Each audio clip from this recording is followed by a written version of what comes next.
السلام علیکم ورحمۃ اللہ وبرکاتہ نحمده ونصلی علی رسولہ الکریم اما بعد فاعوذ باللہ من الشیطان الرجیم بسم اللہ الرحمن الرحیم قال رسول اللہ صلی اللہ علیہ وآلہ وسلم کل بدعۃ ضلالہ وکل ضلالۃ فی النار۔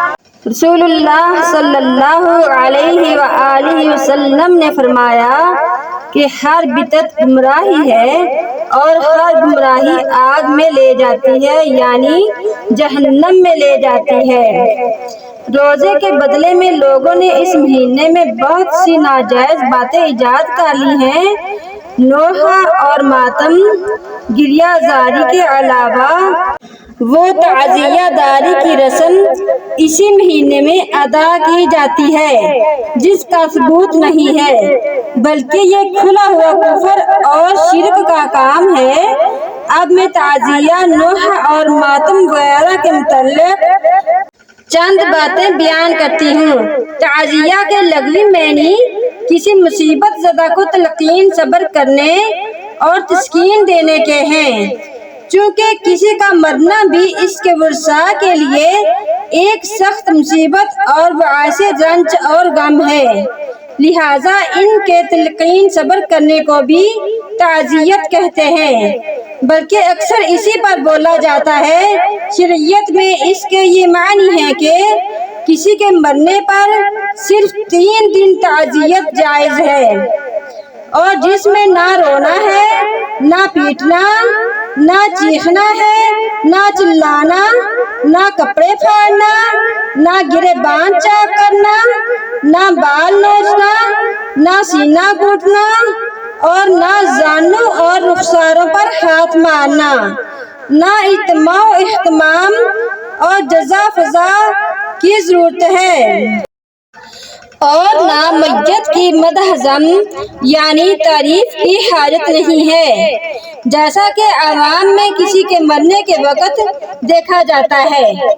لیکن یہ سب خرافات کچھ زیادتی کے ساتھ آج جس تعزیہ میں ہوتا ہے وہ محرم کا تعزیہ ہے، جس کو حضرت امام حسین رضی اللہ تعالی عنہ کے روضہ منورہ کی نقل کہا جاتا ہے، یعنی بانس کی تیلیوں کا اور تھپچیوں کا ایک ڈھانچہ بنا کے اس کے اوپر کاغذ اور ابرک ہیں، اس کے اندر ایک قبر ہوتی ہے جس کے اوپر چادر چڑھی ہوتی ہے، اس کے اوپر گنبد سا ہوتا ہے۔ پہلے دور میں یہ بانس کی تیلیوں وغیرہ اور لکڑیوں وغیرہ کا ایک ڈھانچہ بنایا جاتا تھا جس کے اندر قبر ہوتی تھی اور اوپر چادر چڑھی ہوئی ہوتی تھی اور اس کے اوپر گنبد سا ہوتا تھا۔ لیکن اس دور میں یہ تعزیہ سونے اور چاندی کے بنائے جاتے ہیں۔ استغفر اللہ۔ اس میں روپیہ، پیسہ، کوڑی، ناریل، مٹھائیاں اور ریوڑی تاشے، غلاف اور کھچڑا پکا کر کنڈوں میں بھر کر چڑھاتے ہیں۔ استغفر اللہ۔ ہزاروں مرد عورتیں اس کے پاس باعدد دستے بستہ تعظیم کے لیے کھڑے ہوتے ہیں اور جھک جھک کر اسے سلام اور سجدہ کرتے ہیں، جو کہ اللہ رب العزت کو صرف کیا جاتا ہے۔ سجدہ صرف اللہ کی ذات کو لائق ہے۔ کوئی اپنی جان اور مال کی ترقی چاہتا ہے، کوئی اولاد مانگتا ہے۔ اکثر مرد اور عورتیں تعزیہ کے نیچے سے اس فاسد خیال سے نکلتے ہیں اور اپنے بچوں کو نکالتے ہیں کہ حضرت امام صاحب کی پناہ میں آ جائیں۔ استغفر اللہ۔ اللہ کے علاوہ کسی کی پناہ مانگنا جائز نہیں ہے، اور تمام بلاؤں اور آفتوں سے محفوظ رہیں گے۔ کسی قسم کا ہم کو نقصان نہ پہنچے گا، ہماری اولاد دیر تک زندہ رہے گی۔ اس کا طواف کرتے ہیں، استغفر اللہ، استغفر اللہ، اور اپنی خاطر خواہ مرادیں مانگتے ہیں۔ کوئی کہتا ہے اگر یہ کام ہو گیا تو آئندہ سال حضرت امام حسین کے نام کا تعزیہ بنائیں گے۔ استغفر اللہ۔ کوئی کہتا ہے اگر میں یا میری اولاد فلاں بیماری سے اچھی ہو گئی تو تعزیہ بنا کے چاوے چاہیں گے، استغفر اللہ۔ اور کوئی ہے حسین کے نعرے بلند کر کے مرثیہ خوانی کرتا ہے، کوئی علم اور سیاہ جھنڈا لیے کھڑا ہے، کوئی مورچل جھل رہا ہے کہ مکھی نہ بیٹھنے